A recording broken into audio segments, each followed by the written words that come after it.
سلام و وخت مو بخیر درنو لیدونکو ستړي مشئ د بازار خپرونې ته ښه راغلاست. نن په خپرونه کې د اقتصادي خبرونو ترڅنګ د افغانستان او پاکستان ترمنځ پر تړلو سوداګریزو لارو دغه راز اسلام آباد ته د کابل پر غوڅ ځواب بحث هم لرو. خو پیل کې سرټکي.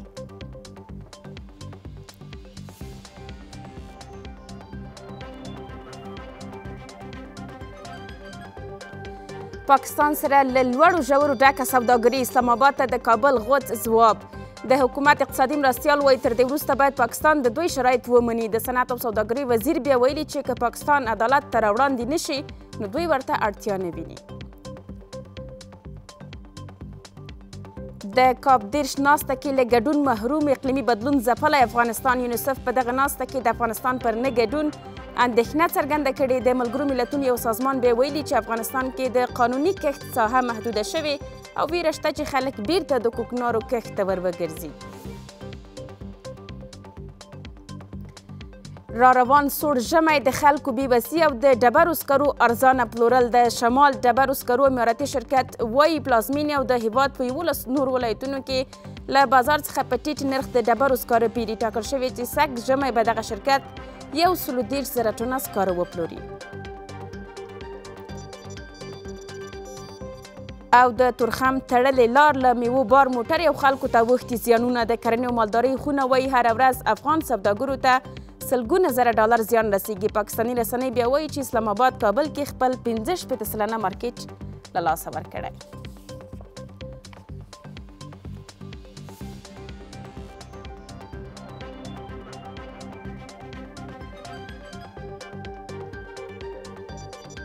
یو ځل بیا ستړي مشئ. زه بېنظیر محمدي یم. اوس هم بشپړ خبرونه.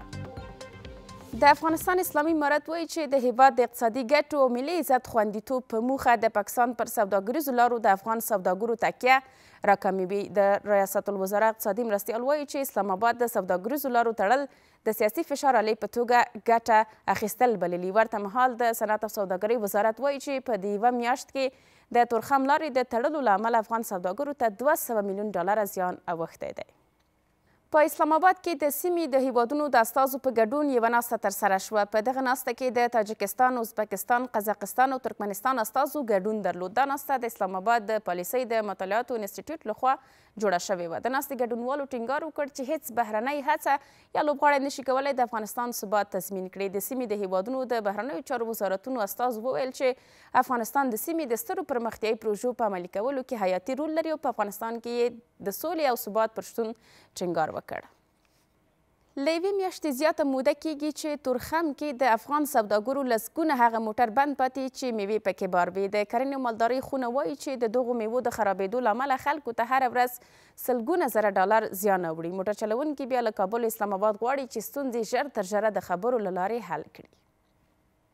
دا په تورخم کې د افغان سوداګرو لسګونه په تازه میوو او سبزیو بار موټرې دي چې پاکستان ته د تګ په موخه ولاړې دي چې له تېرې یوې میاشتې راهیسې د تورخم لارې تړل کېدو له امله بندې پاتې دي. د افغانستان د کرنې او مالدارۍ خونې مسؤلین وایي د تورخم لارې تړل کېدو له امله تازه میوې او سبزي خرابه شوې چې له امله یې هره ورځ سلګونه زره ډالر زیان ګالي. اگر کشور افغانستان روزانه 1.1 میلیون دلار متضرر میشه، خب پاکستان روزانه بیشتر از 3-4 میلیون دلار متضرر میشه. فصل میوه افغانستان خب به ثمر رسید. خب به حال کشور پاکستان که فردا کینوی شروع میشه، فردا همشون فصل سالشان میشه. ورته مهال افغان سوداګر وایي د تورخم لارې تړل کېدو له امله یې تازه میوه او سبزیجات خراب شوي او د ننګرهار په مارکیټونو کې یې د لیلام په بیه پلوري چې دوی ته درانه مالي زیانونه اړولي دي.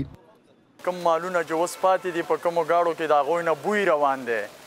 بوی تی روان دی. بس تقریبا لږ مالونه 1.5 پکې روغ دی، هغه هم دلته منډیي ته راوړي دي او ټول تاوان دی. دغه پیاز مونږ اخیستي دي په مزار کې، مونږ اخیستي 15-15 روپۍ من اخیستي دي. دغه یو میاشت کېږي چې لاره بنده ده، ګاډي ولاړ ولته اوس هم راواپس کړه جلال آباد منډۍ ته، دلته 10 روپۍ من خرڅېږي. نو دا داسې چارې او تیزار د ورځې په لکو تاوان کوي. بل لور ته موټر چلوونکي وایي پاکستان هر کال د افغانستان د میوو په موسم کې په قصدي ډول د تورخم لار تړي. دوی له اسلامي امارات او پاکستاني لوري دغې ستونزې ته د ژر رسېدنې غوښتنه کوي. چې هر کله سوزي سیزن راځي موږ دلته ودرېږو بل سیزن کې مې یوه میاشت دوه دلته ولاړو چې سیزن ختم سو مالونه ټول خراب سو بیا ګیټونه خلاص کړل ټماټر خراب سول مې واپس کړ پیاز دا د موږ ولاړ د میاس پرس ټولې اوبه ترېنه روانې دي دام خرابې سوې د ډوډۍ پیسې نسته بیټریان هم د موټرو کار پرېښود. دا په داسې حال کې ده چې پاکستاني رسنیو خبر ورکړی چې واک ته د دویم ځل لپاره د اسلامي امارت له رسیدو وروسته یې افغانستان کې د خپلو محصولاتو 15 سلنه بازار له لاسه ورکړی او له تېرې یوې میاشتې راهیسې چې د تورخم لار تړل شوي دواړو هیوادونو 15 میلیونه ډالر زیان کړی دی. په لومړي ځل د نورستان او پنجشیر ولایتونه د یوه سرک له لارې سره وصل شول. د نورستان سیمه چارواکي وایي د دغه ولایت د منډول ولسوالۍ د چپې درې 10 کیلومتره سرک د یوه مرستندویه بنسټ په مرسته جوړ شوی چې نږدې 14 میلیونه افغانۍ لګښت پرې راغلی او په 5 میاشتو کې د رغونې چارې بشپړې شوي دي. د سیمې اوسیدونکي وایي د سرک د نشتوالي له امله له جدي ننګونو سره لاس او ګریوان و خو د دغه سرک پر جوړېدو شته ستونزې تر یو بریده هوارې شوي دي.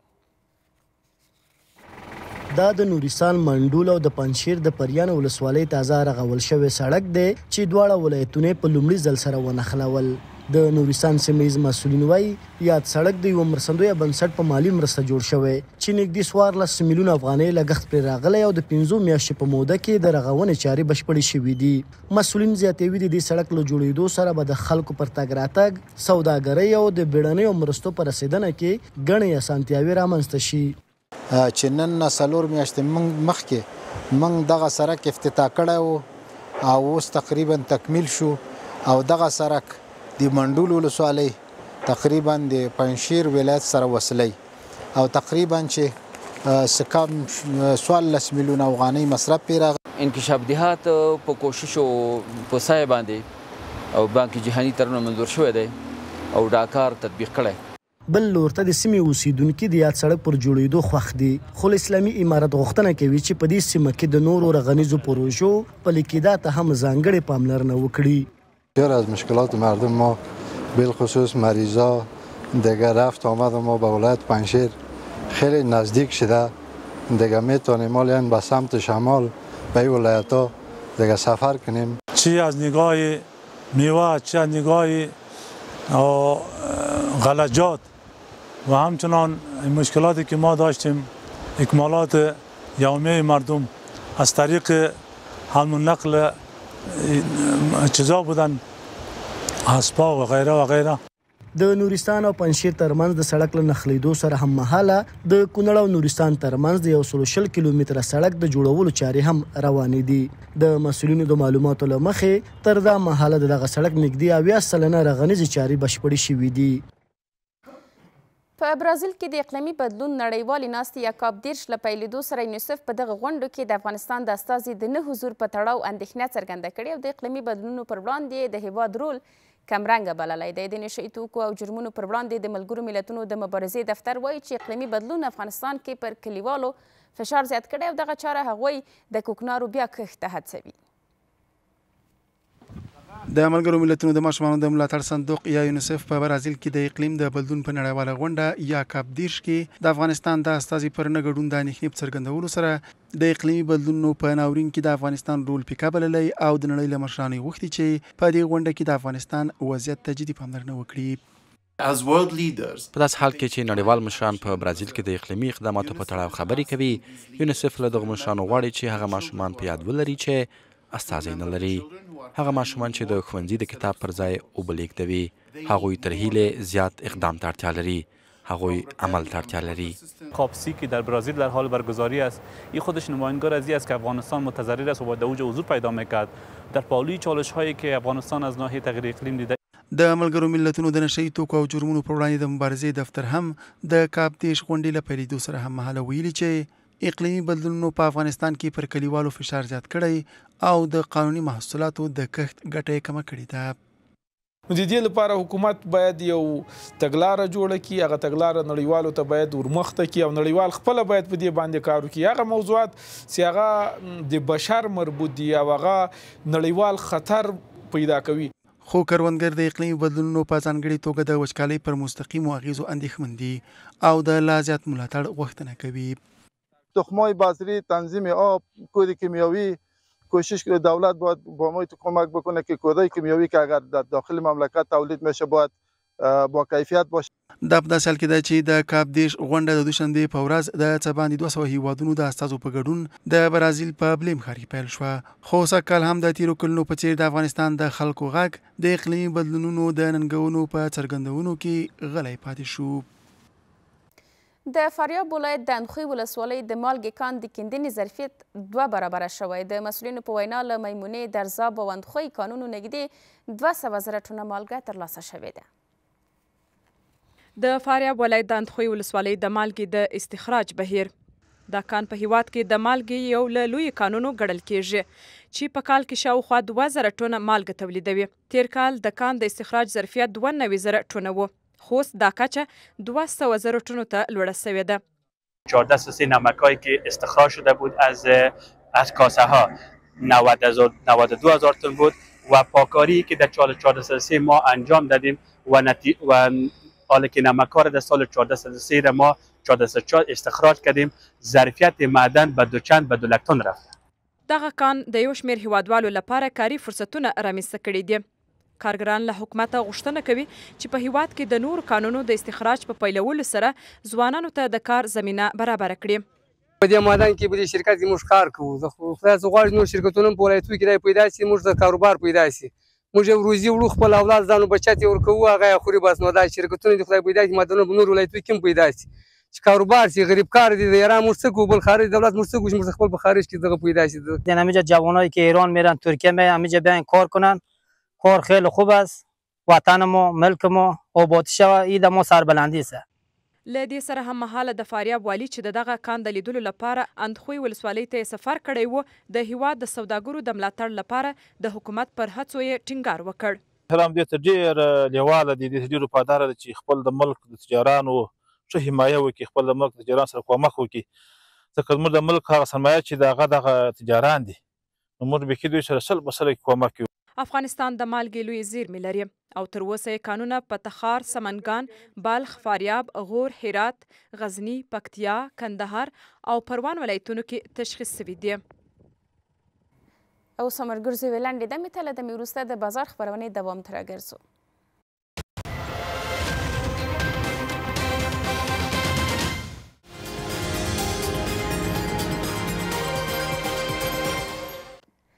یو ځل بیا ستړي مشئ.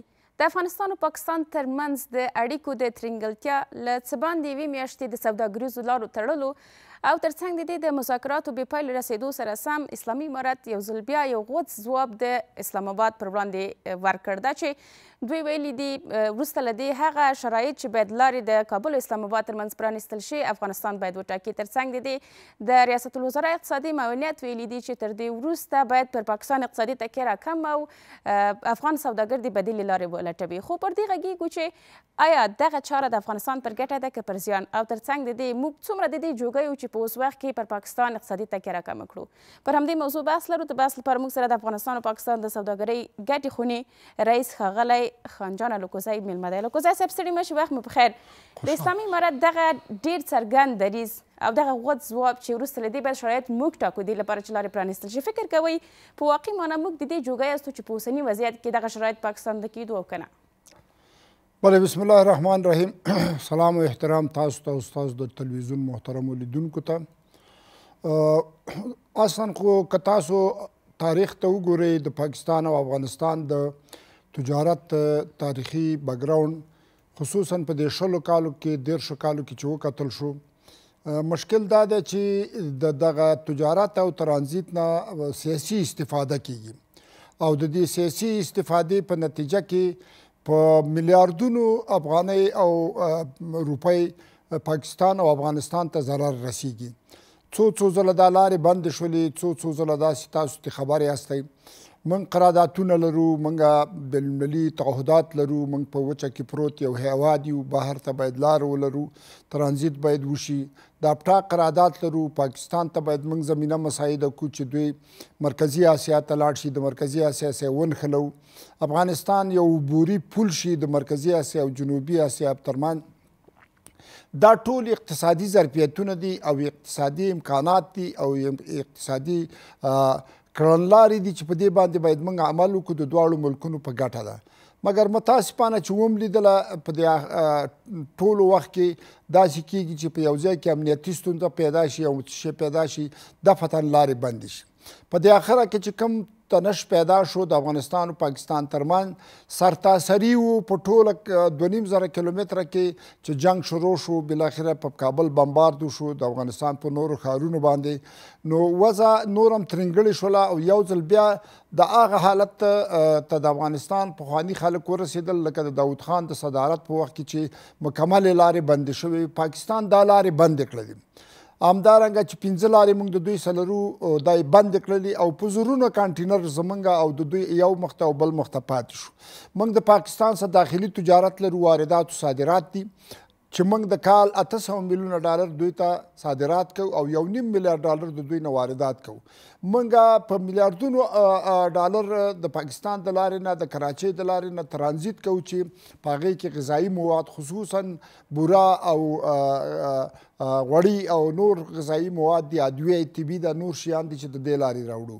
اوس زموږ 8000 کانټینر د کراچۍ د لارې نه راغلي دي. هره ورځ 1500 کانټینره په کراچۍ کې کشتۍ راځي، ښکته کېږي او دا ودرېږي. په موږ باندې ډیمریج راځي، ډیټنشن راځي، دا ټول هغه څه دي چې دواړو طرف ته تاوان دی. پاکستان هم داسې توکي او داسې شیان لري چې مارکیټ یې ځان له افغانستان دی یا مرکزي اسیا ده. دا ټول پاکستان ته ضرر دی. زه فکر کوم چې موږ تجاران د پاکستان او افغانستان په دې باندې پیږو چې هر څومره د پاکستان او د افغانستان اړیکې ښې وي او تجارت نږدې وي، هغومره د افغانستان او پاکستان د خلکو په ګټه ده، زموږ د مستهلکینو په ګټه ده، زموږ د ولسونو په ګټه ده. مګر متاسفانه هر وخت سیاسي شوې ده، هر وخت یې دغسې یو حالت راغلی دی. دا اوس زموږ 1500 کانټینر خالي انګور خراب شو او داسې په هر کال کې چې د میوې وختي په سلهاو کانټینر خراب شوي دي.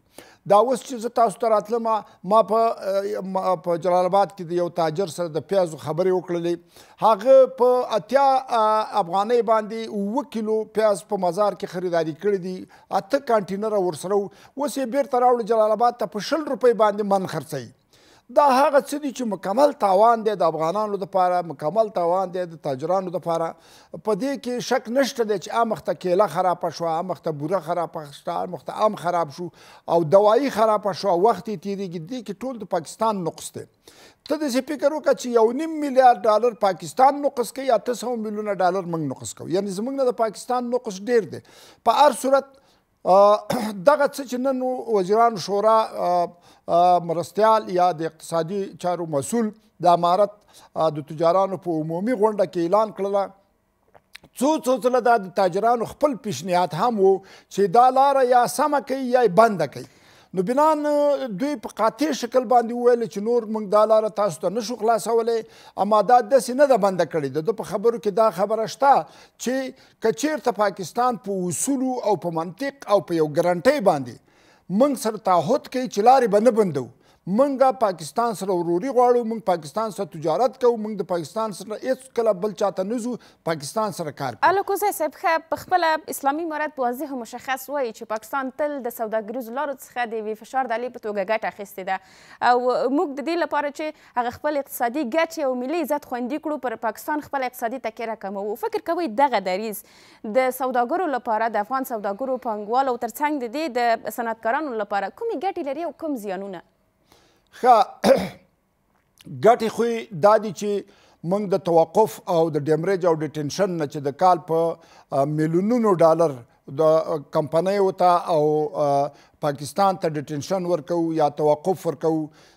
یو کانټینر چې د کشتۍ نه ښکته شو 15 ورځې وروسته په دې باندې د کمپنۍ $100 چارج کېږي او بالاخره 180 او 200 ډالره ته رسیږي. ته فکر وکړه که 8000 کانټینر ولاړ دي، دغه 8000 کانټینر هر کانټینر باندې د ورځې $200 $1.5 ډیټنشن راځي او ډیمریج هم راځي په دې باندې. نو افغانان که چېرته دغه لاره پاکه نشي او داسې ړنده لارې نو دا د افغانانو دپاره د افغان تجارانو دپاره ډېر لوی ضرر دی لوی نقص دی په دې خاطر باندې د دې نقص نه باید ځان وژغورو او که چېرته ګرنټي شي دا لاره او چېرته تضمین وجود ولري چې لاره به نه بندوي او په سراتیر مشکلات به نه ایجادېږي د دنیا په شانته به د عرف او د WTO د قانون له مخې نه به تجارت کوي په هغه صورت کې موږ ته نږدې ترینه او لنډترینه لاره فرضاً پاکستان دی کراچۍ د بهر ته نږدې او د دوی دپاره هم مرکزي اسیا ده موږ کولی شو چې د دوی د کال 2 لکه 3 لکه ټنه خالي فروټ موږ مرکزي اسیا ته ولیږو زموږ د لارې نه لاړ شي دا یو ښه روش دی یو ښه اصول دی یو ښه ګزاره ده مګر که دا ګزاره نه کیږي نو افغانان به بالاخره مجبور دي چې د ځان دپاره بدیلې لارې پیدا کړي دا اوس تاسو ته معلومه ده چې تقریبا 2-3 ورځې کیږي چې لاره بنده ده اما یو څو توکي به په بازار کې قیمته شوي اما نور هغه شانتې لکه پخوا چې موږ وابسته وو کراچۍ پورې وابسته وو په سراتیر 15 کاله مخکې یا 20 کاله مخکې اوس هغومره وابسته نه یو موږ غوړي او همدارنګه وړه همدارنګه بوره همدارنګه خوراکي مواد ټول تیل ګاز دا ټول شیان چې دي موږ د مرکزي اسیا نه راوړو او همدارنګه د ایران نه راوړو د ایران څخه زموږ تجارت 1.5 میلیارډ 2 میلیارډ ته ورسېدو اوس سږ زه په دې باور یم چې زموږ 3.5 میلیارډ د ایران ته تجارت رسیږي هلکو صاحب فکر کوئ پاکستان به دغه شرایط ومني او بالاخره به د لارو تړلو پرانیستل د خپلې جنګي پالیسۍ برخه نه ګرځوي یو مشخص او لنډ ځواب که ولرو زه فکر کوم چې دا په دوی پورې اړه لري خو چېرته که سالم عاقل دا باید ومني ځکه چې پاکستان حکومت او د افغانستان امارت اسلامي دا د خپل ملیتونو نمایندگان دي او که دوی د ملت غم ونه خوري د خلکو مشکل په نظر کې ونه نیسي هر څومره چې دوی که نظامیان دي که ملکیان دي هر څومره چې دوی هر مسایل سره دغه کړي او د خلکو په ضد عمل وکړي زه فکر کوم چې دا یو تاریخي تېروتنه ده ښه اسلامي امارت وایي چې افغان سوداګر دې بدیلې لارې ولټوي او نور د په پاکستان خپله تکیه راکمه کړي فکر کوئ څومره یو زماني مقطعې ته اړتیا شته ده او څومره شونې ده چې دغه تکیه راکمه شي ځکه دا به هم یو وخت زمان غواړي په تدریجي ډول به دغه تکیه راکمیږي له بل اړخه تاسې تقریبا دغه تېره میاشت کې ممکن د پاکستان له لوري سوداګرو پانګوالو دغه راز د اقتصاد د برخې اړوندو چارواکو سره به غږېدلي وی هغوی تاسو سره تماسونه لرل نه لرل څه یې ویلې په څه نظر وو او دا چې ولې دومره اړ شوي دی چې د پاکستان د پوځ له لوري دغه سوداګریزې لارې وتړل شي ځکه په دې وروستیو کې معلومیږي چې زیان نه یوازې افغانستان بلکې پاکستان ته هم اوړي بله د بدیلو لارو په ارتباط باندې خو په دغه یو میاشت نه اضافه ډېر لوی تلاش شوی دی چې موږ بدیلې لارې پیدا کړو او بل یوه خبره زه تاسو ته وکړم چې یو زموږ صادرات دي یو زموږ واردات په وارداتو کې مشکل موږ نه لرو ځکه چې د چابهار او د بندر عباس لار د شمال لار د چین نه د قزاقستان لار دا زموږ دپاره خلاصه ده د ترکیې څخه اوس زموږ ریل ځي راځي په د ایران د لارې نه همدارنګه زمونږ د ایران سره تجارت اوس د ترانسپورت په لحاظ باندې ډېر ارزانه شوی دی چې هلته د ریل پټلۍ ده او د هرات خواف ته راځي زه فکر کوم چې په وارداتو کې به قیمتي راشي دې کې شک نشته په کانټینر باندې $1,000 $1,500 مګر واردات زموږ د مشکل سره نه مخامخ کیږي واردات 100% کې زه دا وایم زما غږ تاجران اوري چې قیمته به تمام شي مګر موږ ته د وارداتو لاره نه بندیږي چې موږ د په وارداتو کې په سراتیر شه دیوال ته ودرېږو او نقص دې وکړو تنها په صادراتو کې زموږ مشکل دی چې زموږ تازه میوه او معدن دی او وچه میوه هم ده وچه میوه زموږ ډېر زیات خاص اهمیت لري قالین هم اهمیت لري طبي نباتات هم اهمیت لري په جهان کې ډېر زیات شهرت لري او دا په ګرمو منطقو کې استعمالیږي لکه پاکستان هندوستان بنګلادیش او نور د جنوبي اسیا ملکونه شمالي ملکونه عین میوه لري عین شیان لري یو څه مشکل دی په بازار کې نو موږ د دې دپاره هم تلاشونه شروع کړي دي ګرچې په دې دې باندې ایمان لرو چې هغه شان که د پاکستان لاره ازادی موږ به ګټه وکړو خو دې کې به لږ تاوان هم کوو خو بالاخره د دوی لوی تاوان نه خلاصېږو چې 500 کانټینر هم اوبه شي او بوی ته خیږي او هلته فرضاً هرته حیواناتو ته نو د دغه مشکل نه خو به خلاص شي بالاخره که په لرې لاره ځي که په ارزانه لاره ځي نو بدیلو لارو باندې په دې یوه میاشت کې کار شوی دی دا اوس زموږ انار روسیې ته روان دي تللي دي یو جوپه لاړه بله جوپه مین انشاءالله الکوزی صاحب وخت مو کم دی ډېر لنډ او مشخص ځواب که دغه دوو پوښتنو ته ولرو یو دا چې خپله دغه د پاکستان ځینو چارواکو اقتصادي سوداګرو ترڅنګ د دې پانګوالو نظریات څه و تاسې ورسره غږېدلي یاستئ که نه بل موږ په افغانستان کې ځینې تړلې پروژې لوی اقتصادي پروژې له پاکستان سره لرو فکر کوئ حل لاره همدا ده چې دواړه لور یو بل ته شا کړي او مخ له یو بل څخه وګرځوي او خپلې اړیکې پرې کړي که اړیکې پرې کېږي او خرابېږي په دغه سیمه ییز اتصال کې چې کومې لویې پروژې دي د دوی برخلیک به څه وي ستاسې په اند منګه خو مشترک اتاق د پاکستان سکتور خصوصي او د افغانستان سکتور خصوصي هر وخت خپل منځ کې روابط لري او حتی منګه د یو تعداد دولتي ارګانونو سره د بعضې لوی اشخاصو افرادو سره چې په پاکستان په اسمبلی کې ځای لري او هغه اکثره تجاران دي او حتی خپله شهباز شریف خپله یو تجار دی او د دوی د نواز شریف کورنۍ تجارت کوي همدارنګه که زرداري دی که نور دي دا ټول د تجاران دي او تجارت باندې ښه پوهېږي د سکتور خصوصي سره چې موږ په تماس کې یو سکتور خصوصي د پاکستان او د افغانستان په یو نظر دی او په دې نظر دی چې دواړه ملکونه باید سره وروري وکړي تجارت ته ادامه ورکړي سهولتونه راولي او دا سیاسي نه کړي دا زمونږ خواهش دی او دا د هغوی خواهش هم دی زمونږ هم دی او په دې یو میاشت کې موږ د دوی سره په تماس کې دوی هم خپل دولت ته دا پیشنهاد کړی دی او څو ځله اسلام آباد ته تللي دي د کراچۍ نه راغلي دي د کوټې نه راغلي دي د خیبر پښتونخوا نه تللي دي د لاهور نه راغلي دي او موږ سره منظم تماسونه لرو دواړه سکتورونه په دې نظر دي چې روابط باید سره حسنه وساتل شي او په سیمه ییز اتصال کې د پروژو برخلیک او رانه په دې کې چې هغه پروژې چې د افغانستان د سکتور خصوصي څخه څوک شریکي هغه فکر نه کوم که هغې ته ضرر ورسیږي اما د دولتونو غټې پروژې چې دي دا به طبعا د یو مشکل سره مخامخ کیږي او پرابلم به ورته پیدا کیږي کور مو ودان د افغانستان او پاکستان د سوداګرۍ ګډې خونې رئیس ښاغلی خان الکوزی مهرباني درنو لیدونکو د بازار خپرونه مو هم پر همدې ځای پای ته رسیږي له تاسو همکارانو په مننې ښه وخت